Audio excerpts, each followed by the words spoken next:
So business success depends on three types of investments.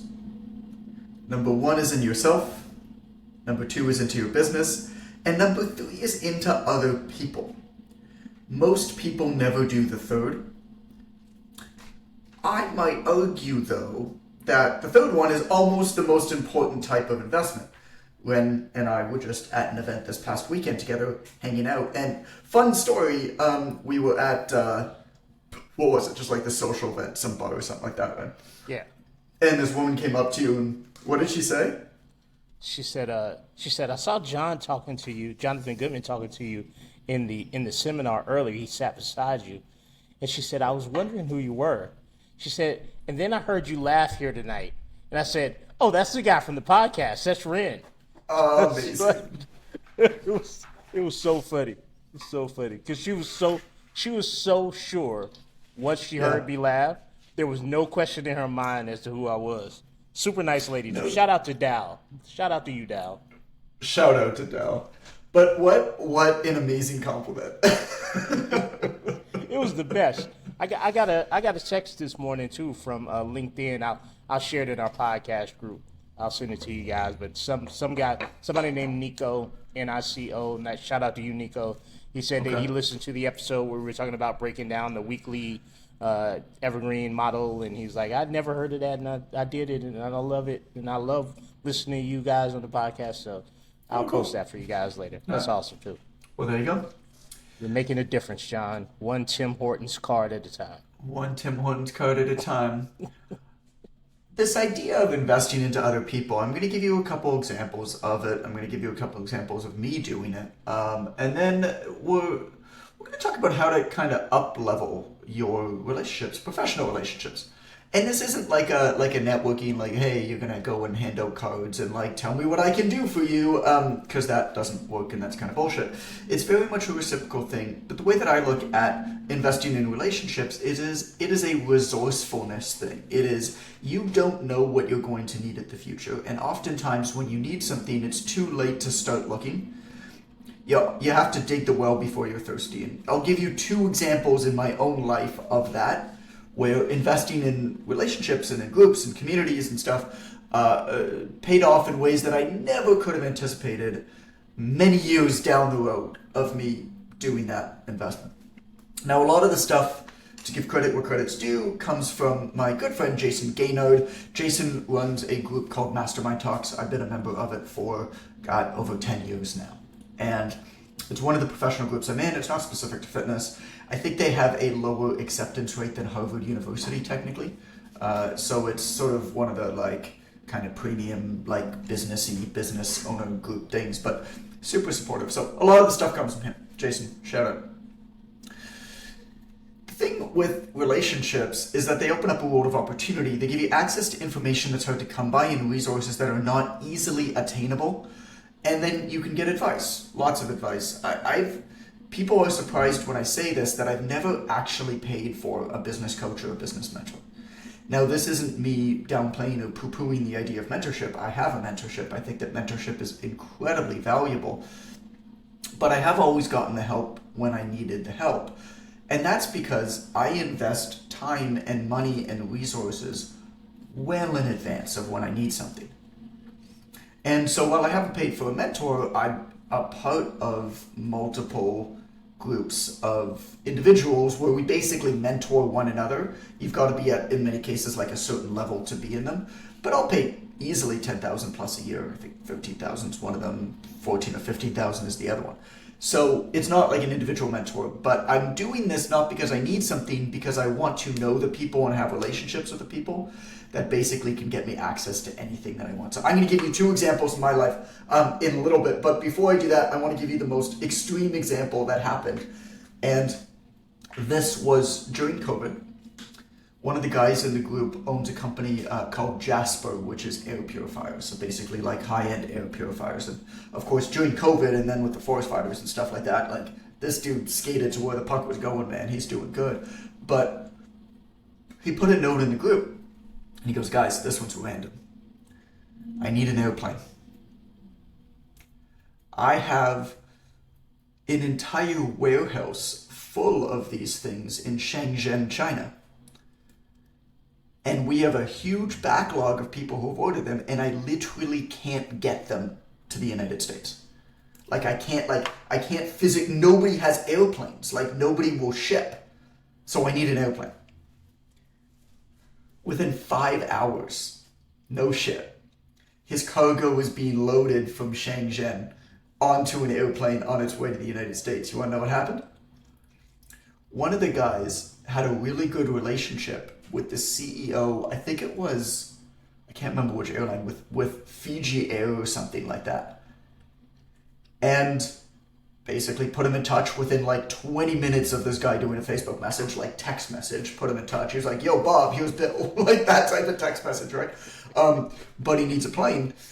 And he said, oh yeah, no, we got, I don't know exactly how it went out, whether he had a plane or whether he knew somebody who had a plane, basically stationed in China that was ready to go.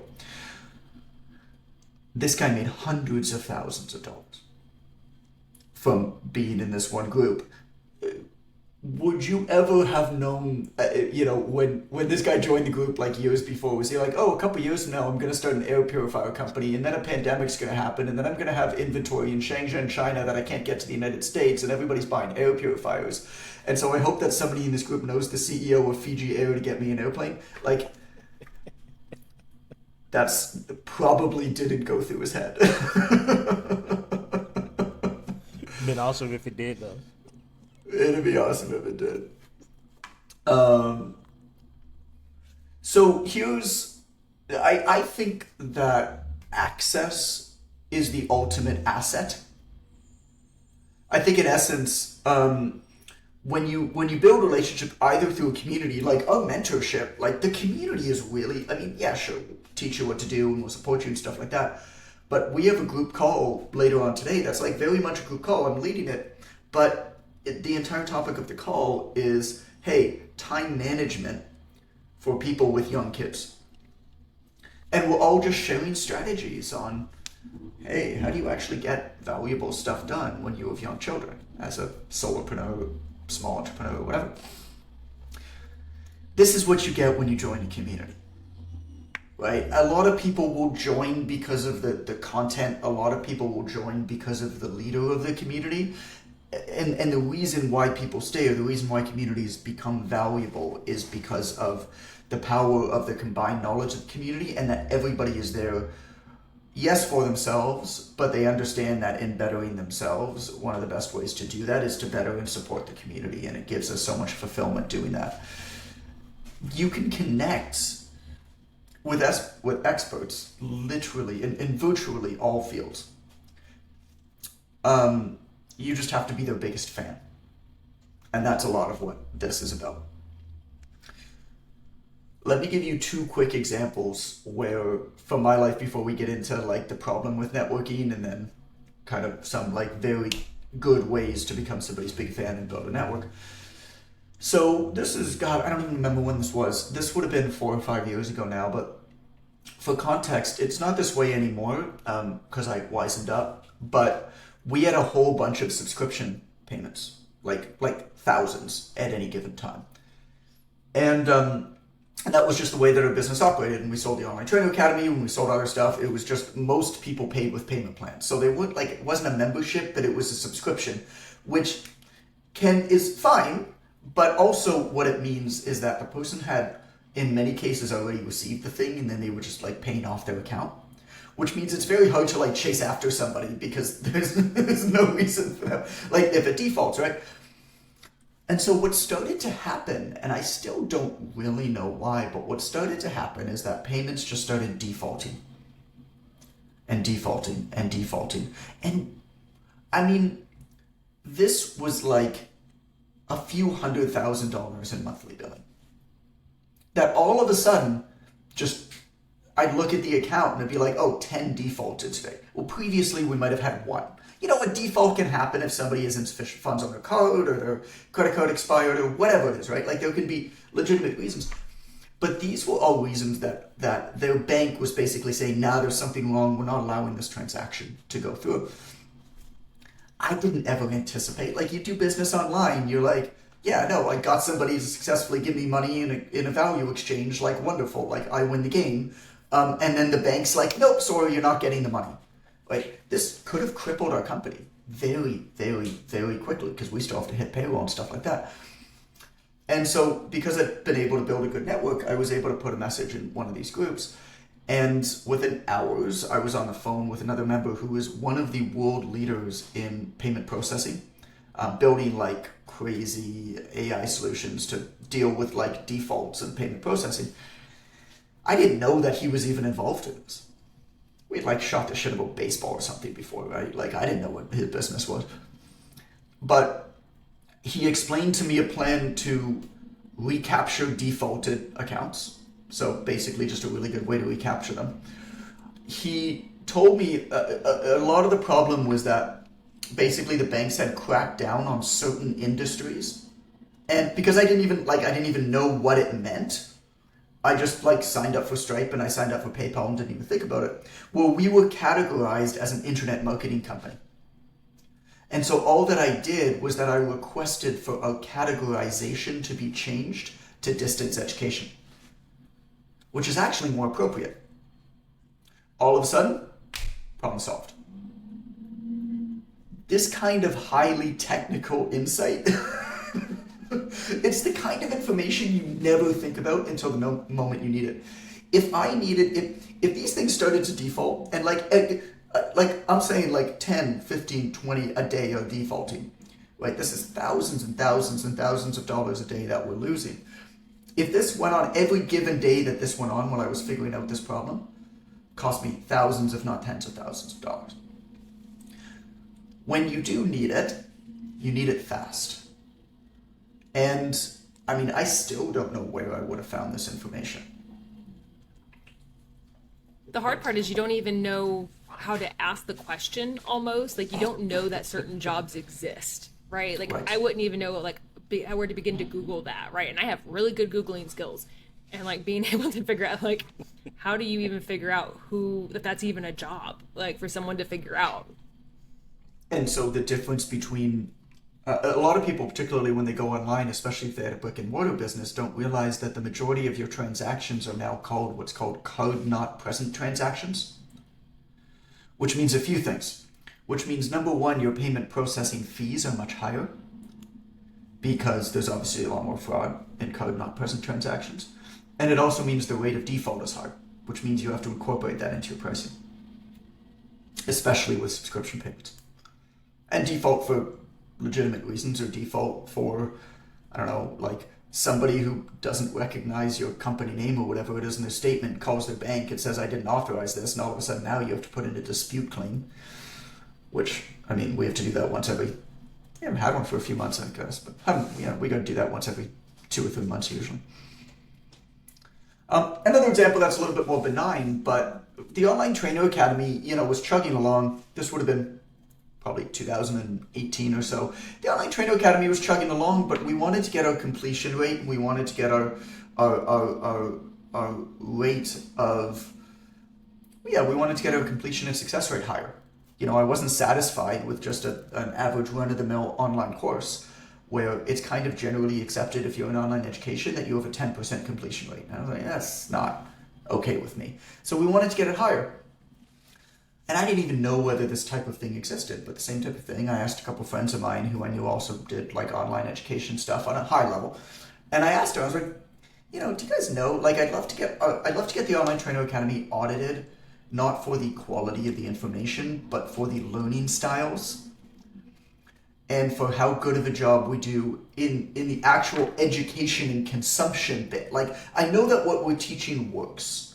How can we deliver this so that it matches different learning styles, and how can we deliver this so that people actually use it?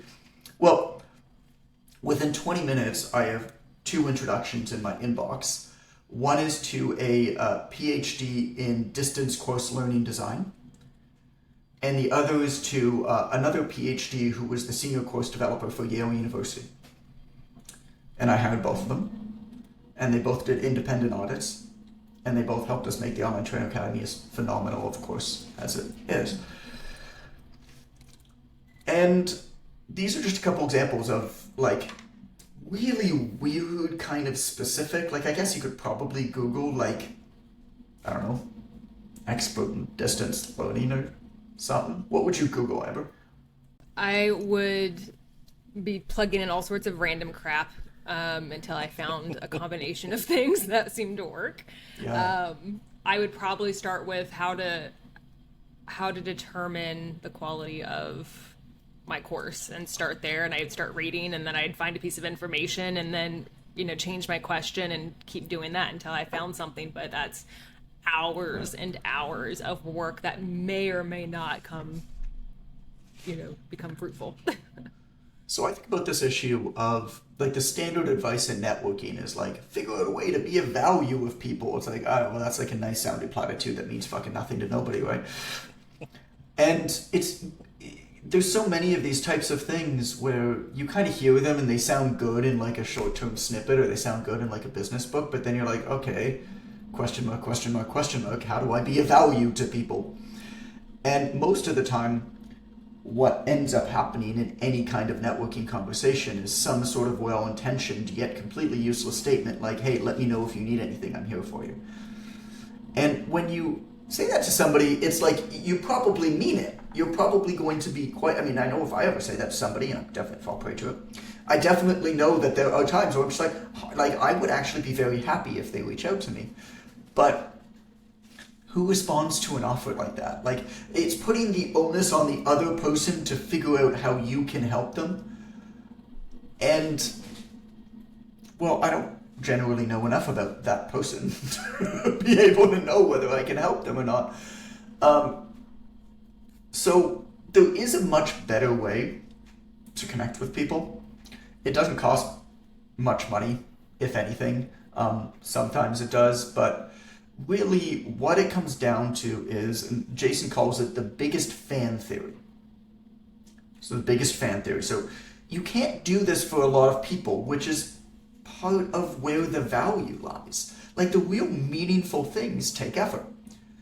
And a lot of how we convey relationship to somebody else is through acts of service, is through effort. The reason that it's valued is because it's an act of service, because we know that it takes effort. And that's the value. If I go pick up my in-laws from the airport at 9 o'clock at night and drive them home, which is 40 minutes in the opposite direction for me, of course I could call them a cab or an Uber and pay for it. But I do it because I love them, because that effort shows them how much that I love them. And it's not dissimilar. And I definitely can't do that for very many people. And that's part of why it's so special. Well, this is the same thing. If you are going to decide to be somebody's biggest fan, you really can only be a few people's biggest fan. And so choosing carefully is number one. No matter how successful somebody is, or how experienced or how knowledgeable they are, you gotta remember that they're always a human. They have the same needs, aspirations, desires, and fears as the rest of us, and those basic human emotions don't go away.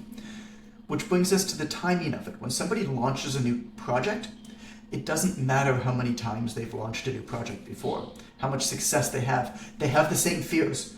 What if it doesn't sell?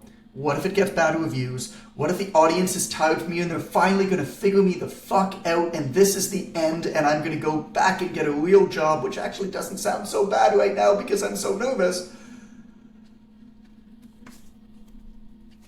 It's in those moments of doubt, though, that these people most appreciate your support. When you become their biggest fan, when you become their loudest cheerleader, in those moments is when they remember you. You were the one who stepped up. You didn't call out that they felt vulnerable, but you were the one who stepped up when they felt vulnerable. You're the one who shored up their confidence. Morgan Housel, who I talk about all the time, wrote The Psychology of Money, phenomenal book, is coming out with another book in a few weeks. I think it's called Same as Ever. I pre-ordered it. It's coming out with another book. And his first book was a surprise hit. He was a finance journalist. He was popular as a finance journalist, but dude was a finance journalist. He had the proposal. I think The Psychology of Money was turned down by basically every single publisher. It ended up getting picked up by a reasonably obscure, I think, British publisher named Harriman House, who's not obscure anymore because they picked up this book, but at the time was pretty obscure. And that book has sold like 3 million copies and sells like thousands and thousands and thousands of copies a week. Well, now his next book's coming out. And I saw a tweet, he said, my next book coming out, please pre-order here, or whatever it is. And somebody responded, and they're like, tough act to follow, eh, buddy? And he's like, you telling me? And he said, this is the hardest time, I think he said on his podcast, maybe it was. He said, this is the hardest time for any author. It's a month out. I've read the book. The books are in the warehouse. There's nothing I can do at this point. But nobody's read it yet. And I can only imagine what that feels like. I mean, for me as a self-published author, right, the book's ready, I put it out. There's very little space. Well, the Obvious Choice book, the manuscript is due in February. The book will be available for pre-order as of April in 2024. And it's not going to come out till the end of January in 2025. That's a lot of sleepless nights, yo. When you look at a word long enough or you say it over and over again and it starts to not feel like a word anymore, does it kind of feel like that when you're going through your book? Like you've worked on it so much and looked at it so much that it doesn't feel real anymore? Like it's just meh. Like I feel like I do that when I write. Like I've worked on it so hard for so long, it just, I don't know, something weird happens to it. It feels real, but I worry that I'm just changing it because I'm looking at it and feel like if I look at it, I should change it, and I question whether I'm changing it for the better. Yeah. That is kind of the point, I think, and I'm actually speaking with my editor today after the first, because he sent back the first chapter, so we're having the first actually developmental editing meeting today. And that's one of the things that I'm going to ask him is at what point do I send stuff to you? Because one of the benefits of having a really good developmental editor, especially one with skin in the game, where they make more money if the book does well, right? So they're not getting paid otherwise. In this case, I guess he gets a salary from the publisher, but there's pressure from the publisher, on him, and his bonuses, I'm sure, depend on how well the book does. But there's a lot of value in having somebody who is an objective outsider who doesn't actually know you that well. He really doesn't know me that well. But that is an expert in this thing generally, to take a look at this and be like, you're kind of trying to bullshit your way out of this one over here. Over here you make a good point. Here, never thought about it that way. But that thing over there, yeah, you're really stretching on that one. There's a lot of value in that, because those are things I think that are very, very difficult to capture. At least for me, those are things that are very difficult to capture. At what point do I stop going through this and trying to eliminate words? And especially if you're of the mantra, the idea that I am, which is as short as possible, as long as necessary. I'm constantly trying to eliminate words. Once we get into beta readers and stuff, one of the main questions that I'm going to ask them is, if you had to delete 30% of this chapter, what would you delete? It's just not saying that I will, but so having somebody outside, so it always seems real, I guess. It doesn't always seem real. It's a Word document on my computer. It's a 63,000 Word document on my computer at this point. In a year and a half from now, it's going to be a book.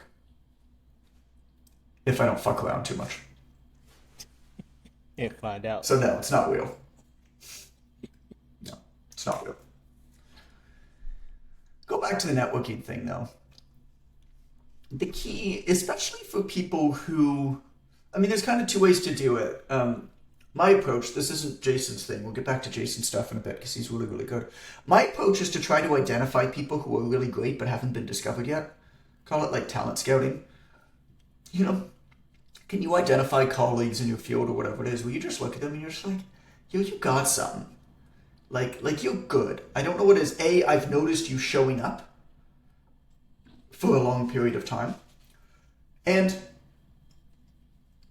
I don't know what it is, but you just seem to be able to communicate in an interesting way or keep at it when times are tough. And then the third thing that I look for is like, okay, have you actually ever built anything that is, call it substantive, complete? Like, have you ever actually completed anything? Nothing against ongoing coaching. I think ongoing coaching is fantastic. But somebody who's going to build a brand or a following or something online is able to actually like check off boxes, like actually like finish projects and put them out into the world. Seth Godin calls it shipping it. Like you're actually able to ship stuff. And so somebody who just creates like a bunch of social media content, no matter how good it is, I kind of don't pay much attention to them. But if there's somebody who, yeah, sure, is creating social media content, but like actually is creating like fuller or more developed, like longer form pieces, or better yet, actually, even if they're not good, even if they don't perform well, right? Creating like a book or a product, or they come out with like a clothing line or something, right? Just something where it's just like, you've actually done something and put it out in the world. To me, the odds that that person then is going to figure out at some point in the future how to stand out is much higher. And a lot of the relationships that I have today are with people who we basically identified largely through the PTDC as just like good shit 10 years ago. And so if you can befriend somebody and support somebody earlier on in their ascent, it's way easier than trying to become friends with them when everybody else is trying to become friends with them. But you have to legitimately be a fan of theirs. And you have to legitimately support them. And that doesn't stop. You know, these are important kind of decisions to make. But what about somebody who is already, you know, in your eyes a big deal? Well, first of all, like, they're probably not a big deal in their eyes. And so, so number one is to recognize that, which we kind of hit on. But the most important thing to keep track of here is, or your goal is to no longer be a face in the crowd, another like would-be networker, like making a lazy offer, like, hey, you know, let me know how I can help you, or, you know, message me anytime if you ever need anything. Instead, without even saying that you're doing it, but I mean, everybody like it's a feeling type thing, be the one who found a way to be helpful at the precise moment when it was needed and most appreciated. And you will find that being there when it counts is actually generally takes a little bit less effort and less money than being a little bit more scattershot. And so the easiest thing to do is to start with social media. Figure out when they're most active. It's not hard to figure out. Like, I basically post every single morning at 9 to 9:30 in the morning if I'm going to post, and I very rarely post any other time, just because that's my routine. But you can actually turn on notifications for a specific person. And so, like, turn on notifications for that person so you don't miss an update, and then do all the things, you know, comment, but like not a bullshit comment, like a real comment. Share their stuff, and don't just share like their viral, like kind of pithy sayings, like share their more substantial, well thought out stuff, because I can tell you as somebody who really tries to write more well thought out, more substantial type pieces, call it like mini essays, it can be really frustrating. I know that they're making more of an impact than a little line that I can design on any given day and get 10,000 likes, 20,000 likes. Those are not hard to write. But that's not what I want to do. But still, it gets really frustrating that nobody shares the good stuff. So being the person to show up and appreciate and share the good stuff makes an impact on any given day. But what you're really doing is you're waiting for some sort of an announcement or a pre-announcement of some kind. Could be a new project, could be a book, could be a charity campaign. And most of the time, this person will announce the date well in advance. When they do that, mark your calendar. Like literally, like set a reminder for yourself on the calendar. If it's a book, can you send a private message and see if you can get an early copy so that you can do a review? I did this with Jonah Berger years back. So Jonah, who was part of the Obvious Choice Digital Summit, when he announced that he was coming out with his first book, Contagious, I had been reading his research for a number of years. I was a legitimate fan of his, and I didn't know that his book would be the success that it was, but I was excited to read it. So I sent him a message, and I said, Jonah, I've already pre-ordered your book, and I sent him a screenshot to prove it. I'm like, I've already pre-ordered your book, but I really want to write a detailed review the day that the book comes out. Would it be possible for you to send me a publisher's copy so that I can do that? Like, I've already bought the book. Like, I'm not asking for anything for free. And he did. And within an hour of the book coming out, because I had already pre-written it, I wrote a phenomenal, very detailed Amazon review. And that review, I haven't checked lately, but that review was the number 1 or number 2 top ranked review for that book, still, to this day. I don't even... And so, as an author, like, you are checking your reviews. Doesn't matter who you are. Michael Easter just hit the New York Times bestseller list for his book, Scarcity Brain. His first book, Comfort Crisis, is one of the best nonfiction books that I've ever read. I like Michael. He's a good friend, but I'm also a big fan of his. Like, big fan of his. Legitimately, just the way, everything. I just love the guy. I love everything that he does. I didn't get an early copy of the book, but I pre-ordered the book, so I got it on day 1. And I read the whole thing, cover to cover, within about a day and a half. And then I wrote a review. And I was the first, like, in any way detailed, substantial review on there. And a day later, I get a text message from him. He's like, dude, I know I'm not supposed to do this, but I'm reading reviews. Anyway, man, I appreciate you so much. Like, just areas like that to escalate the relationship. And it could be an Amazon review, it could be a review somewhere else, it could be whatever. If you have any kind of platform or any place to, like, actually promote the thing, sure, do it. But even if you don't, Amazon, anybody can do it. Doesn't matter whether you have a platform or not. So the key with all of this is you're setting a calendar reminder in advance, and you're doing it the day as soon after the project launches as possible. Because that's the moment. I mean, God, man, it doesn't matter how many times you put something into the world. It doesn't get easier. And the moment when anybody's ever mustered the courage to release their work into the world is primed for disappointment. All the well wishes, all the generic fucking bullshit offers of help or support mean nothing on launch day. What matters is who actually steps up to help when the project's creator needs it most. And the people who do, at that time, are the people who stand out. You want to be the first to post a compelling, a detailed review on Amazon. You want to be the first to share it to your social media accounts, to tag the person, to say nice things about them, to publish an endorsement on your blog or your newsletter, or whatever it is. Like this is the chance to be the biggest fan at the biggest moment. And it's a time to give support to the person when their hopes are highest, but their self-confidence hangs on a thread. There's a line that Jason says, which is, people won't remember what you say or even what you did, but they will remember how you made them feel. And this is a time to make them feel good about themselves, but also about you, right? Talk about charity campaigns and stuff like that. Anything on that previous stuff, though, guys?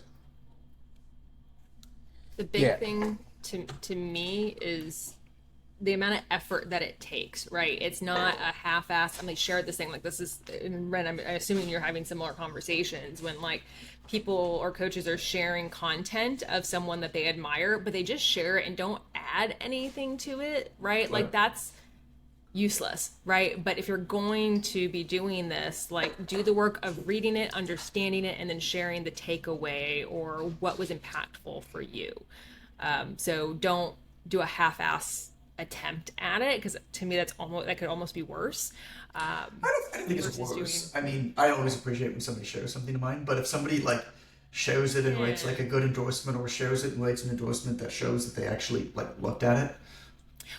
Well, I mean, there's like a difference between a share and then like, oh, this is great. Like it almost feels, I don't know. I might be reading too much into it because we know I'm sensitive, but not doing a half measure. I think, if you really want to make an impact, from that action, then yeah, you're overly sensitive. I don't feel feelings, so we meet very well in the middle. Well, that's why Ren's here. Yeah, that's right. I'm the Good buffer. balance. I'm the gray area here. That's what she said, by the way. Like, whatever, John. She said Ren is the best buffer I've ever met. Go on, Ren. What are you gonna say? So I don't even know what that means, but it sounds sexual. It sounds provocative for some reason. Sounds provocative. But in the first part, the first half of those two equations, when you were talking about sort of like catching that rising star, et cetera, one of the things that I've benefited from in my career is being sort of a first cohort guy, right? And I know people have a lot of consideration for what the actual thing is that they're involving, and I'm talking about certification courses, learning experiences, conferences, whatever that is. Like the first cohort of OTM was incredible. Like just the people that were in that first cohort when it was OTA level 2, it was just a magnificent group. I mean, the program was new, so it has improved a lot since then. But the improved a lot, and the type of people who showed up were great. There are just certain people that are interested enough to be in a first cohort of anything that's along the lines of business, personal improvement. Yeah. And I was in the first cohort of OTA, level 1. I find myself in Toronto filming a testimonial. I was in the first cohort of OTM. I find myself becoming an OTA level 1 coach and doing a web seminar with pretty much everybody was in that first cohort of OTM. Mm-hmm. We did an internet summit together. So that's a really great way to get connected to sort of that adventurous, interested, self-improvement group of humans is to dive in that way. It's been an asset for me. You can use it to get to know other people too. So maybe you don't have an opportunity to be in a first cohort or something, but I tell you, as somebody who manages these things still with lots of customers and students and stuff, we don't hear a lot of positive stuff back. We don't hear a lot of negative stuff back. You just don't hear a lot of stuff unless we go and find it. If we ask people, we get positive stuff, but to volunteer something that's not just like, hey man, loved your course, or like, hey man, love your content, yeah, high five. It's like, hey, that's cool to hear, don't get me wrong, but to go up to somebody and be like, yo, this one post, or yo, this one thing in that course, this is how I used it. It was so useful, and actually prepare that in a video or prepare that in something written and be like, you're more than welcome to use this however you want, a testimonial on the website, whatever it is, just wanted you to have it. Well, the person who created the thing is like, you've done the work for them and better than they would otherwise do it. And the specificity in this type of stuff makes a big difference. There's just a lot more value in it. But also then, if they put you, which they often will, on like sales page or promotional stuff, it gives you an opportunity to reach out to other people as well that are on promo stuff to be like, hey, saw you on the GGS page. I'm also on that page. Thought I said hi. Hope you're good. Like, I love that course. Send them an Instagram, whatever. Because those are also the type of people who are doing and thinking the same way as you. Yeah. And the odds are that type of person is going to be doing good stuff in the future. So that's another way to kind of talent scout as well, and you can kind of get that like bit of familiarity from there, I guess. So that's good. That's a good point. I'm glad you brought that up, man. That's why I'm here, John, and to be a sexual buffer for whatever you talk about, I guess. Okay. The next piece, finishing this kind of biggest fan thing, has to do with charity campaigns. If somebody's raising money for something, charity campaigns, fantastic opportunity to escalate a relationship, because asking for money is not easy for us, even when it's to support a cause. But again, because it's a vulnerable moment, it's the perfect time to step up. The goal, though, as always with this kind of stuff, this isn't like I'm trying to get away with not giving as much or anything like that. It's just the goal with any of my efforts ever is to try to get a disproportionately positive return for time and money invested. Like, that's just always what I'm trying to do. Right? So think about it this way. You could give a girl, I'm going to say Allison because my wife, because I don't know who else I get flowers for, I guess my mom. But like, you could give a girl flowers on Valentine's Day on February 14th. Or Allison's birthday on February 15th. I don't know, do I have to buy 2 sets of flowers? So, like, do I? Yes, you do. Do I? Pretty much. I have been messing this up for the last 12 years. And that's fine. And I'm not saying don't do that. But what I will tell you is that buying flowers for her on a random Tuesday in April is going to have more of an impact than buying flowers on February 14th for Valentine's Day. It's the same effort, it's the same money, but it's a disproportionate return. And so when it comes to charity events or GoFundMes or something like that, there are 3 people who stand out the most during a campaign. The first to donate, the biggest donor, and the one who gets the campaign to its goal. So because you have notifications turned on this person because you're their biggest fan, right? You might be able to be their first donor. And if you can, awesome. But if you miss the chance to get in first, wait till they get close to whatever their campaign goal is. Because maybe you want to be their biggest donor, but like, maybe not. Just depends on how much money they're raising and stuff. But wait and kind of watch the campaign until they get close to their goal. And then you give them enough just to get them over whatever that goal is. So if their goal is whatever, $5,000, they're at $4,950. Well, you be the one to give them $51 and get them over that goal. At that point, you're the hero. You stand out more, right? Same action, disproportionate. And so, as with all of this kind of conversation about networking, the biggest fan theory is a long-term play that almost by definition won't work with everybody. Some people, it's true, have too many fans for you to provide anything of value. But if you can either get there very early in their journey, or if you are legitimately a fan of this person, like you have to legitimately be a fan. Look for those specific opportunities when they might be a little bit feeling not as good about themselves. Because we all do, we're all human, no matter what somebody shows, no matter what highlights they show on their social media, everybody's got a blooper reel. Look for those times, look for those opportunities, and when they do, be the one to jump in. Don't ever think about it. There's a line from Phil Caravaggio. And he says, default to generosity. One of his rules for living is, the minute that I ever have any idea to do something nice for somebody or get somebody a gift, I get it immediately. I don't even think about it. And I have never once regretted that decision. There's something that goes on in our brain whenever we think about doing something nice for somebody or buying a gift for somebody or whatever it is, where we start to second guess ourselves, and we don't even explain to ourselves why we're second guessing this or talking ourselves out of it, but we just kind of do that naturally. And so I really like that rule, default to generosity, always get that gift, and you'll feel much better when you do. And I try to follow that rule, and I never once regretted it. Okay, well, I'm going to recommend another episode and then get out of here because I want to eat lunch. All right. So if you are looking for another episode to listen to, I'm going to recommend episode 105. It's Get What You Want by Asking Better Questions. The entire idea of what we talked about today about networking largely works backwards from the few people that you want to work with, and the effort is actually a lot of the lesson. It needs to be effortful. That's kind of part of the value that you're communicating. And I think this kind of thoughtfulness approach to networking is missing and really, really stands out more and more and more every single day, to be honest.